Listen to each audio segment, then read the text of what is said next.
We're nothing without our fans. Our fans have given us this life. This one has blown me away. But here's a little exclusive.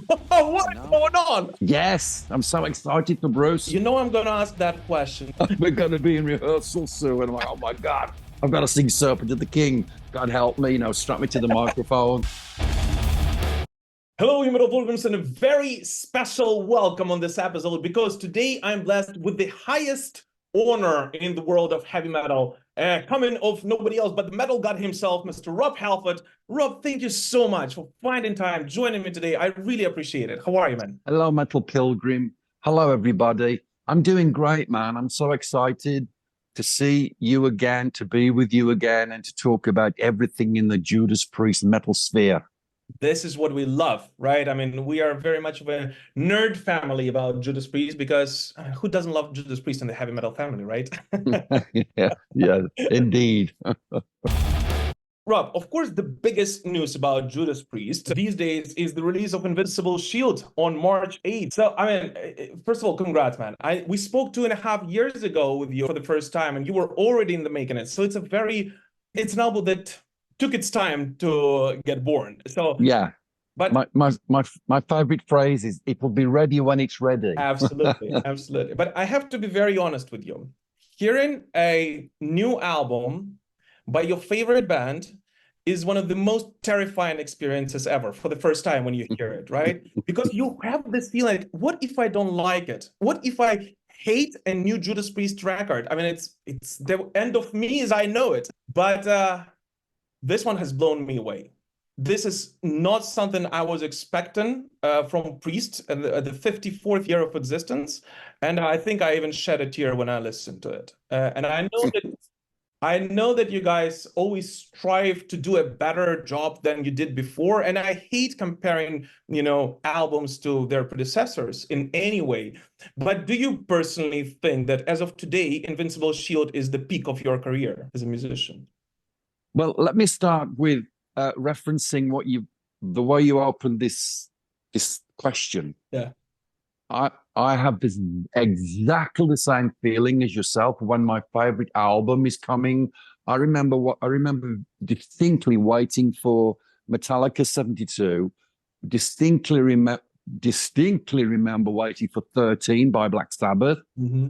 And like yourself, it's just an absolute sense of elation mixed with relief, because what you are hoping to hear, what you're expecting to hear, is exactly what you get, in the sense of your band giving you everything that you dreamed and hoped for from their new music. And this is the place where Priest is at now, and we're so grateful for this initial surge of wonderful, again, acceptance from our friends like yourself, Metal Pilgrim, and a select few other people who've been given the full record to listen to and live with and digest before we have these conversations.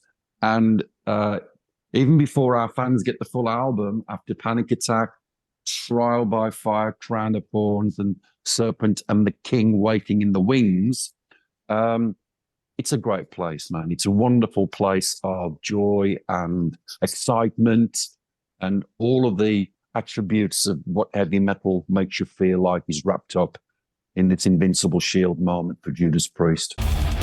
And you started talking about this. You released 3 singles, and the 4th one is coming most likely in a couple of weeks. And I love them all, but the craziest thing, for me, neither of those actually represent Invincible Shield, and neither of those are my favorite tracks from the record.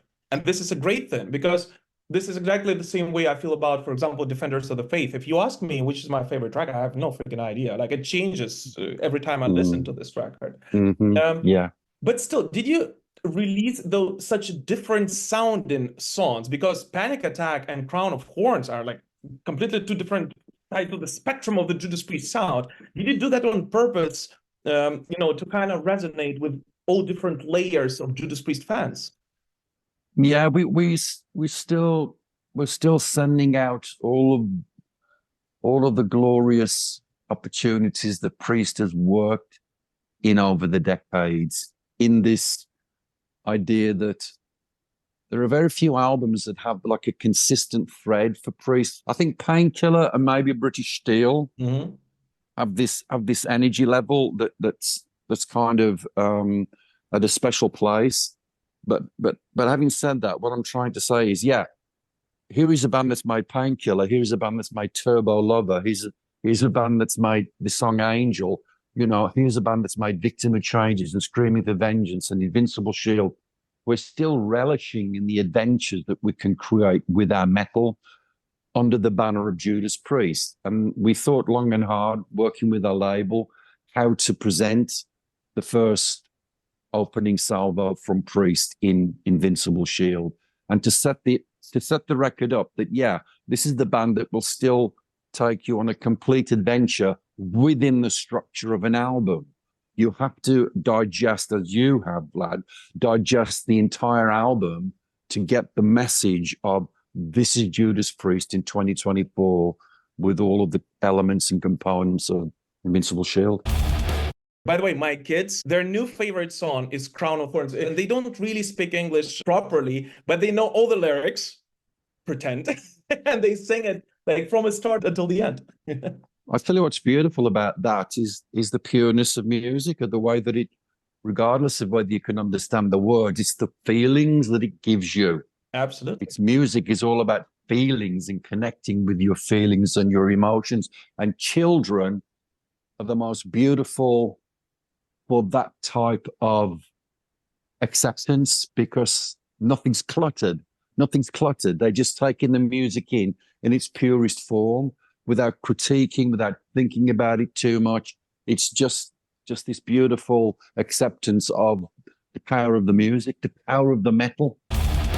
And it also looks like, and please correct me if I'm wrong, because just my feelings, but this time around, there are quite a lot of important to you personal messages lyrically on the album. You are not really talking as much about the sci-fi creatures, the Metallans or the Hellions of the Judas Priest lore, but are going somewhat more personal with the lyrics. Am I right about this, or is it just completely wrong? Yeah, I didn't realize I was doing this when I was putting the words down.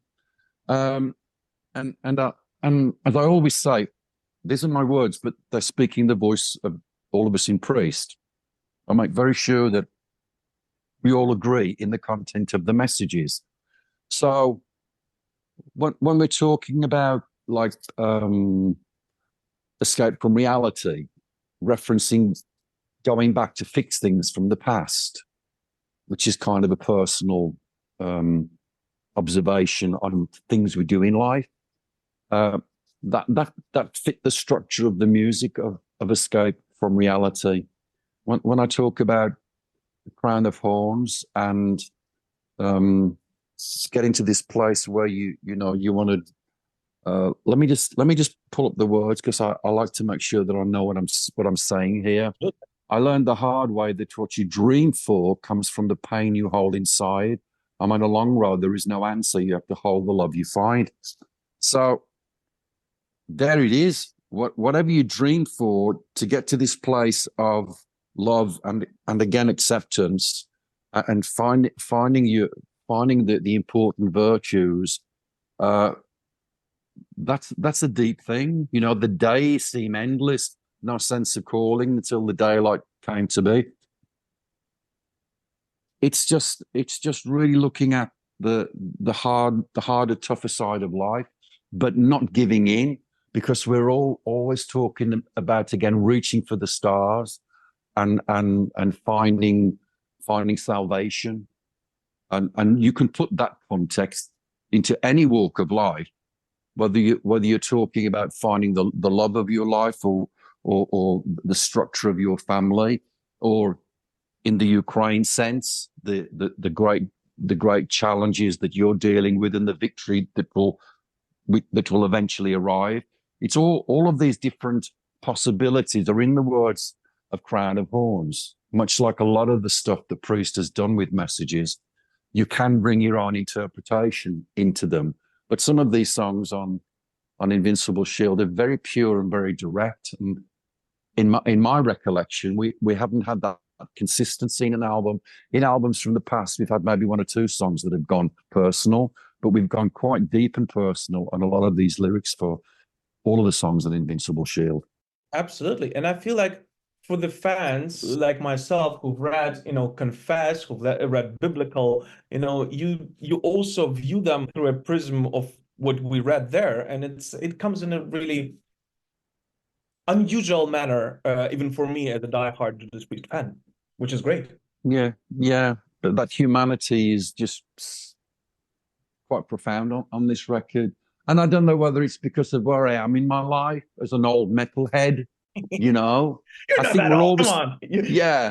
I think we're always. I think first of all, I'm glad that we can kind of find humor in our conversations, because that's what metal's about. Metal is always about giving you the time of your life, the best feelings, the escapism, putting the shit of the day to one side and banging your heads together. I love that. That is an important virtue of everything that we do in metal, regardless of how deep you want to go with it, But I do love all the personal expressionism throughout this album, not just from the words, but the guys are just playing with so much power and intensity. Everybody, listen to what Ian's doing. Listen to all the bass work. It's just so thrilling, On this album, exquisite. It feels like Ian is going a little bit more back to the roots of the early Judas Priest days, going all over the fret once again, and it's wonderful, and I love it. And despite Glenn, of course, not being able to fully perform, each part of the record, which he would have not given his condition, you can undeniably hear some tweaks with this is definitely Glenn Tipton. You can hear it and you're like, oh my God, this is Glenn's work, 100%. Maybe even done through Richie, but you can hear Glenn's signature sound. Correct, yes. Glenn worked really hard with Richie to articulate the things that, because Parkinson's has robbed him of his skills in some dimensions of the guitar. Richie did a wonderful job in homaging Glenn's phrasing. Mm-hmm. Yeah, you can still sense this twin guitar attack that's made Priest famous. Glenn's playing on a number of the tracks on this album. Exclusively, it's him playing, and some of the lead breaks too. But Richie's picking up where he needs to make Glenn's voice heard through the guitar, and he's done a remarkable job. In that respect, nothing's missing from this album.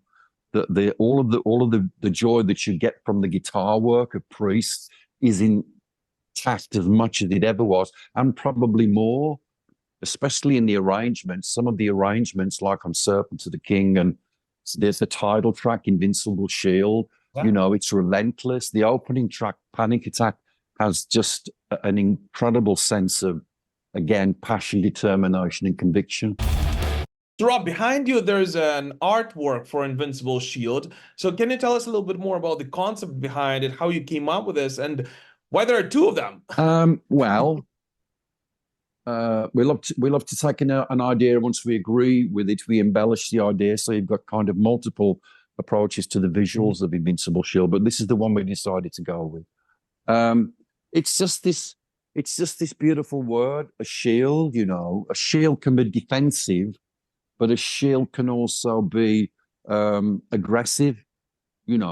It's a defender. A shield will defend and protect, but it will also push forward and make progress. So I love that set of ideas that were tumbling through my head with the word shield, and then out of the blue, this word invincible came, like it does when you create. You just don't know where things come from. But then when you marry the two, a shield that's invincible, God, that's just a really powerful thing to say, just in the simplest structure of those two words, Invincible Shield. And then you go deeper, everybody's got an invincible shield inside of them. Personally, everybody can draw into their strength and power of the invincible shield of what makes us who we are when we're banging against challenges in life, when we're banging against simple disagreements, whatever it might be. We rally around this invincible shield. And then the simple plainness of the metal community being an invincible shield. the way we love and support each other. So the more I thought about these two words locked in together, it made a perfect platform to write the words for the title track, Invincible Shield. And given the band's age, I think one of the most natural questions that many fans would like to know the answer to right away is, how does Rob Halford sound? Can he still pull it off? Because we all know that throughout the years, Rob Halford was able to do with his voice things that many other vocalists, weren't. I mean, that's just objectively true. But you sound incredible on the album. And I would even say that the way you put your message through, the way you deliver the vocal lines on Invincible Shield is much more diverse than what you did on Firepower.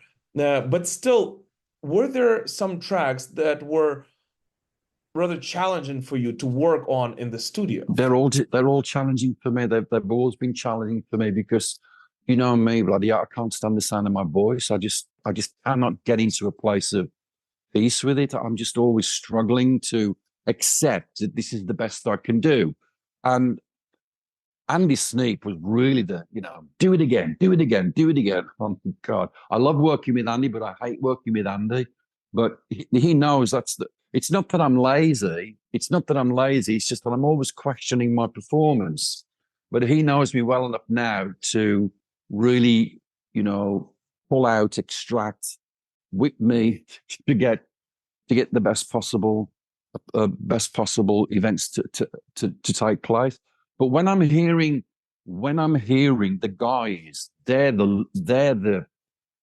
all I need. When I put the cans on and I go in front of the microphone, terrified, the guys are just lifting me up. The guys are just really pushing me through, making me work as hard as I need to work. But I agree with you in a reference to the vocal work on Firepower.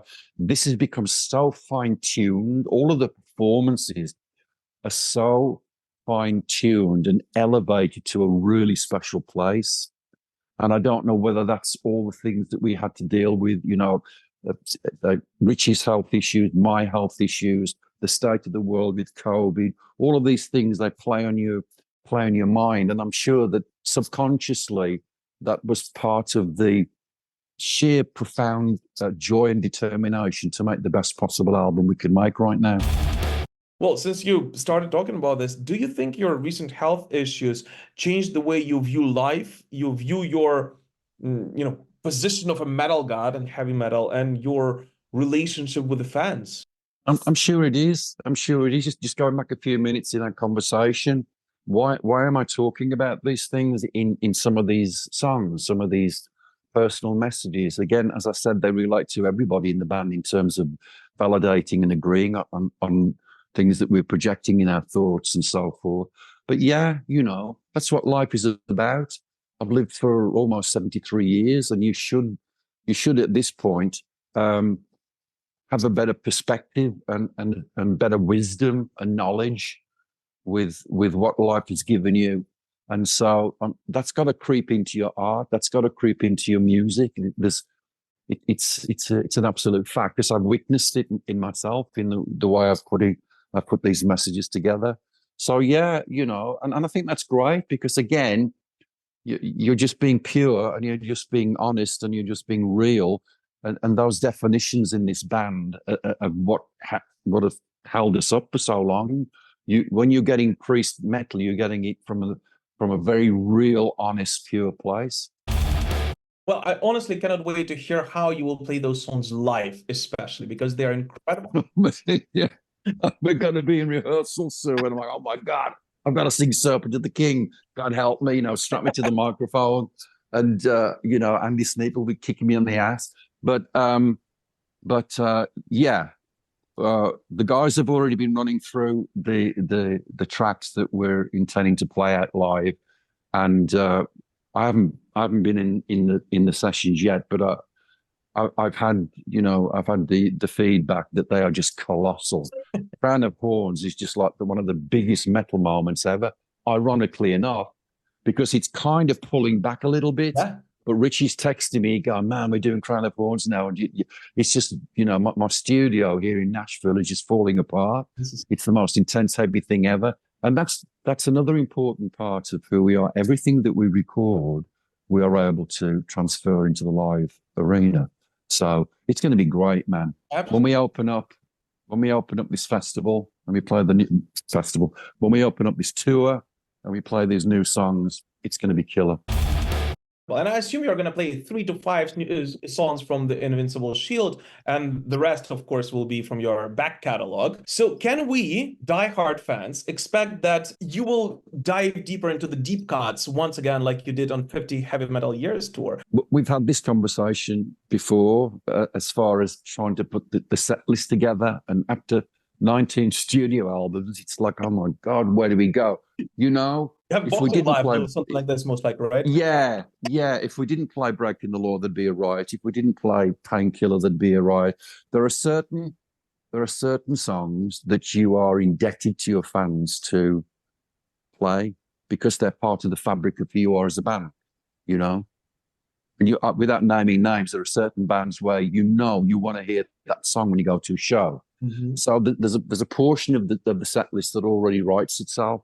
Having said that, yeah, we are gonna go quite deep, and we found some songs from previous albums that we're going to work with, and we're going to bring out. So there'll probably be at least 2 or 3 deep cuts on this set list. At any given moment, we've got 60 to 70 songs we can play at any given moment, and then we're going to add more into the mix.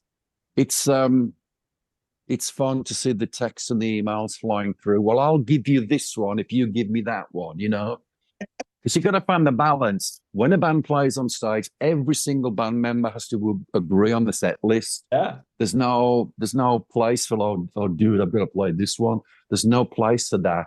You've all got to be believing in that particular song as you go through the show. And it's going to be fantastic. This is going to be a really eventful tour as we're about to kick off in Europe, with our friends Saxon and I still can't believe that's the bill. Seriously, this is insane. 3 bands that are going on the road together in Europe is just mind-blowing. I'm so happy for Biff and the guys with their latest record. It's just colossal. Wonderful. Saxon, as you would love them, and then you look at the incredible treasure trail that Uriah Heep have made over the years, and where they come from with their designs in their music. And then, Saxon and then Priest. It's an event, man. It really is an event. And when I thought about who shall we go out with for this first trek on this world tour, that was where my ideas, my heart was going, because we've known Saxon forever. Yeah. And we're trying to put a representation of all these great parts of metal, and in Uriah Heep's case, rock, hard rock. It's just so powerful more than anything. It's just a really big statement, and it's an event. You're only going to see this once. It's never going to happen again. So we hope everybody can try and make this Metal Masters tour. Well, I'm trying to make it as well, and I hope. Yes. I still believe that you guys will be able to make it to Ukraine this year. If not, we'll see you somewhere. Well, just quickly on that note, we love our Ukrainian metal maniacs as much as we love everybody, but you guys especially. And as soon as it's physically possible, I know I'll be there in a heartbeat. You know me, I'll play anywhere. Yeah. Stick me in a. I'll be ready to, go down in the nearest bomb shelter and blast out some Painkiller. Because I've seen some of your beautiful bands that are still playing, so local metal acts, particularly in Ukraine, that just get together and play, and it's just the best feeling in the world, man. Best feeling in the world, to be under certain conditions and still prevail, and still just say fuck you to who, and just blast out the metal and have a great time together. Thank you so much. But there are also, by the way, in addition to Uriah Heep and Saxon, of course, on a couple of festivals, Bruce Dickinson is going to play before you on the show. Yes. Yes, I'm so excited for Bruce. You know I'm going to ask that question, but is there, and Roy Z is in his band as well, is there even a slight chance that you might go up on stage with him and sing The One You Love to Hate? Well, that's in the lap of the gods. I don't know. I never say never for any of these kinds of things. I haven't spoken to Bruce in forever. I haven't spoken to Roy Z in forever. I'm just really excited to see the guys and get the group hug, because between the three of us, we've done so many things in metal, Yeah. and we have a great friendship and a great relationship. And so, yeah, I mean, anything's possible. I never say no to any possibility or ideas. Switch my alarm off. But there you go. Just to see the guys again after so long, and just to sit down and have a drink and some food and just talk about this, that, and the other. I'm so happy for Bruce with his Mandrake project, and I had a kind of feeling that Roy would be there in the project. I'm so glad he is, because we did some great work together on Resurrection, and that's become a beloved metal album and beyond. And that opportunity when Bruce and I did The One You Love to Hate, it's special, man. It's special. It's very, very, very unique and a very strong friendship. The last but not least, I know that you're in the United Kingdom right now, right? Am I correct? Yes, yes, correct. I am. And since this is the right place to look for that manuscript, do you think there will be any chance that after releasing Confess and Biblical, we'll finally be able to read your 1979 novel Library of Tears, which I believe is somewhere in your home in the United Kingdom? I know that it is there. Yeah. How do you know that? Yes. Well, you know everything about this band because you love us so much, and we really appreciate that. But yeah, I could go from my kitchen where I'm at now into my living room and go to my cabinet and open the drawers, and there is the actual manuscript for the Library of Tears that I tapped away on a typewriter. It seems like 1,000 years ago, and there it is. But here's a little exclusive. Ian Gittings and myself are working on another book project right now. Wow. I can't really say any more than that, but it's fun. It's nothing to do with, it doesn't relate to Confess. It doesn't relate to Biblical. It's a whole separate standalone experience, but it's a lot of fun. It's so exciting and it's full of adventure, and it's fiction. But there you go. I can't say any more than that because I love to break the news, but there you go. There's something that we're working on. Rob, you know, I can talk about Judas Priest forever. Literally, one of my biggest passions in life is talking about Judas Priest and heavy metal. But there is a time limit to these things. So any last message for your fans all around the world, anything you want to share with them, please. Like I've always said, firstly, thanks to you, bloody Slavy Ukraini. It's just beautiful that we have this ongoing support system in the way that we exchange ideas and send, things around the world through Metal Pilgrim and various other resources. Hey, as I've said again a million times, we're nothing without our fans. Our fans have given us this life. And because we have this love and support throughout the worldwide metal community, you make things happen. You make a band like Judas Priest want and desire to make another album for you, for us, together, to keep this unity and metal faith alive and thriving. So thank you for all of that. And we can't wait to see you all again and give you a blast of Priest and especially Invincible Shield. Thank you so much. This was Rob Halford, the metal god himself, and Invincible Shield will be out on March 8th. I'm sure you will check it out. I don't even care about that. Rob, thank you so much for joining me. Keep rocking, my friend. Thank you, my friend. Whoa, look at that. Did you see that?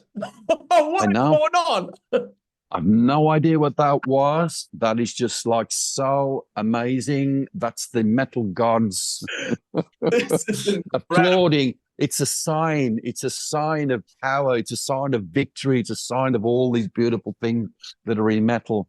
Be well, my friend. Be well. Thanks. I'll see you soon.